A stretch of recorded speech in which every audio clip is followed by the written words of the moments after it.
لا تنسوا الإعجاب بالفيديو والاشتراك في القناة.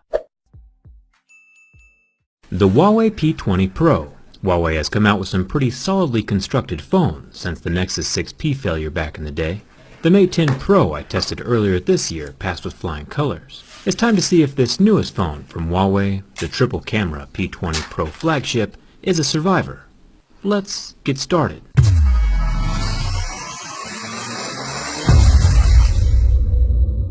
Inside the box we get the charging cable, headphones with a USB-C connector, and the international wall charger, since this particular phone isn't coming to the USA.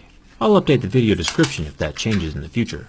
Initial impressions are the phone is thick and solid feeling right out of the box, just how it should be.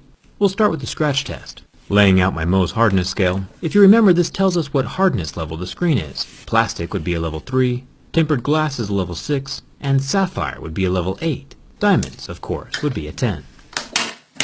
Huawei did include a plastic screen protector on this P20 Pro, which is nice of them, but on the screen surface itself we find scratches at a level 6 and deeper groove at a level 7. The P20 Pro is tempered glass. Huawei doesn't advertise having Gorilla Glass on their phone like they did last year on the P10. Remember that. It'll be important later in the video. First thing I noticed about this phone besides the notch is the earpiece. It's a little circular thing just oogling at you like some kind of second eyeball right next to the 24 megapixel front-facing camera.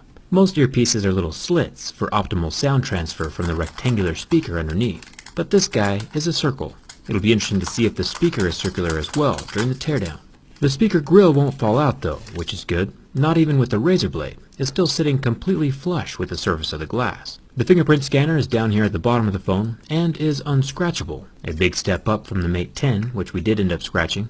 You never know when you might end up in a freak razor blade fight accident. It's good to know your button will survive any damage. Speaking of buttons, Huawei added a little slit into the metal power button and dabbed some reddish paint in there. Kind of interesting and a unique design choice. The volume rocker is also made from metal, and we can tell from the sound it's making the sides are also metal. Up at the top of the phone we are headphone jackless, but Huawei did include an IR blaster, so you can change the channel on your TV and stuff. Personally, I've never had a need for one of those, but I'm all about the features. The more the merrier, so bring it on.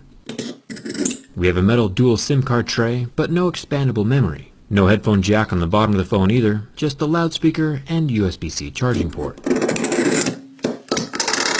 For the back of the phone, this one is a midnight blue version, we get our first look at the triple camera setup. Super impressive, by the way. I like what's happening here, and I'll say it again. The more features a phone has, the better. And the extra camera options on this guy is a good thing. The logos and Leica branding are all under the glass and won't be coming off from the outside, along with the dual-tone, dual LED flash tucked safely under that back glass panel. If we zoom in real tight on the camera lenses, down here at the bottom we have the 20 megapixel monochrome sensor covered with glass and a circular metal lip around the sides. And then we have a beastly 40 megapixel camera here in the center of the three lenses, and finally a 3x zoom telephoto lens up top. It's a pretty solid trio. But I think the ideal arrangement would be to toss out the monochrome sensor and add in a wide-angle lens like a GoPro fisheye effect to capture a lot of things all at once. Those are the three types of lenses I carry for my professional camera. Monochrome has just never appealed to me. Quick side-by-side comparison with the dual camera setup on the iPhone 10. I am going to try to replace the cracked glass on the iPhone 10 with dry ice here in a few days. If you don't know what I'm talking about, go check out my iPhone back glass liquid nitrogen video I posted a couple days ago. And now for the burn test. No offense, France, I didn't realize I was burning down the Eiffel Tower until it was too late. I apologize. This is a 1080p 6.1-inch AMOLED display, meaning it lasted for about 20 seconds under my flame, but then never recovered. The flame left a white spot on the screen even when the screen is off. Once again, sorry France, and thanks again for the Statue of Liberty. That was real nice of you. And now the bend test. This is where things go downhill. First of all, with the initial flex, it bends way more than I anticipated. Normally, phones are much more solid than this. With that massive flex, the glass display is now shattered with multiple fractures. The damage is all contained in the glass, nothing transferred down to the AMOLED display underneath, but it is still rather unfortunate.